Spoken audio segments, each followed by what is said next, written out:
Good morning, Wollongong. You are watching Education Affairs, and I am your host, Tracy Stacy.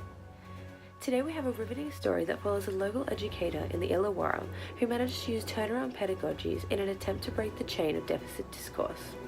Here at Education Affairs, we are lucky enough to meet the inspiration herself. Welcome, Miss O'Connor. Good morning, Tracy. It's a pleasure to be here. So tell me, can you give us a quick overview of how you discovered this deficit discourse in your classroom? It was my first year at university, and I managed to gain a full-time teaching position at a local school called Cool School Primary. Now, many of you may hear this and instantly begin thinking about the fact that this is a low socioeconomic and high percentage non-English speaking community. Originally, I thought the same thing too, but I was just so excited to begin my first full-time teaching position that I didn't want to let it faze me. Unfortunately, the staff at this school seemed to hold this preconceived idea that all of the students were a lost cause, that they will only continue within the cycle they entered with. Once I arrived in the classroom, I attempted to use all that I had learnt in university about dealing with learning difficulties, language barriers, and behaviour management in order to maintain a class and encourage participation. So what changed your opinion about the deficit discourses in your classroom? Well, there was one particular student who really stood out from the class. She was both very quiet and extremely disruptive. Through the use of diagnostic assessments, I realized that her literacy abilities were well below the average for her year level, which could be the motive behind her disruptive behaviour. I attempted to find out more about her interests, but she was very uncooperative. I was then informed that she had a single mother who was very disengaged in her daughter's learning. I decided to get in contact to discuss potential methods to connect school and home education in a hope that we could bring her literacy and numeracy levels up. Once I met with her mother, she made me aware that she suffered from severe depression, which impacts dramatically on her ability to always be available for her daughter. In addition to this, English was her second language, and so she felt incapable of assisting her daughter with her schoolwork. I also found out that her daughter had a passion for all things art and craft.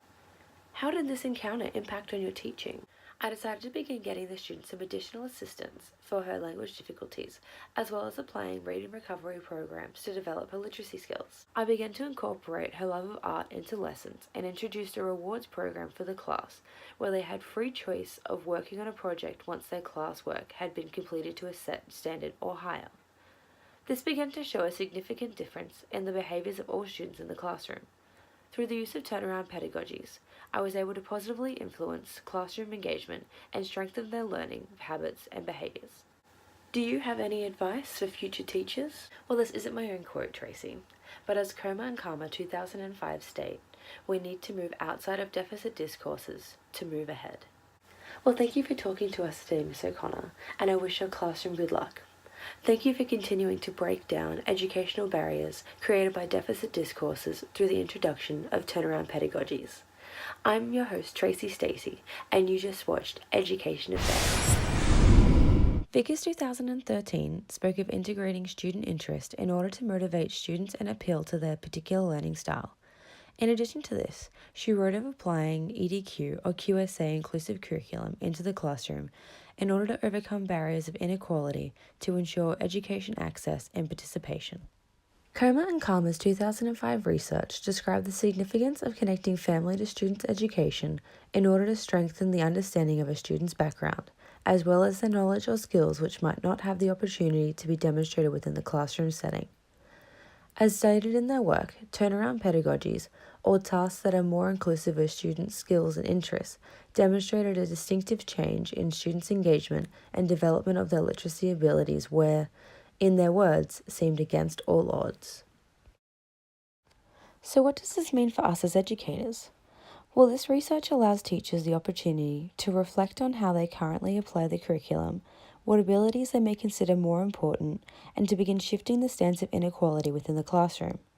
Through investigating each student's interest and gaining a stronger rapport with each individual, the classroom will become a more welcoming and inspired environment.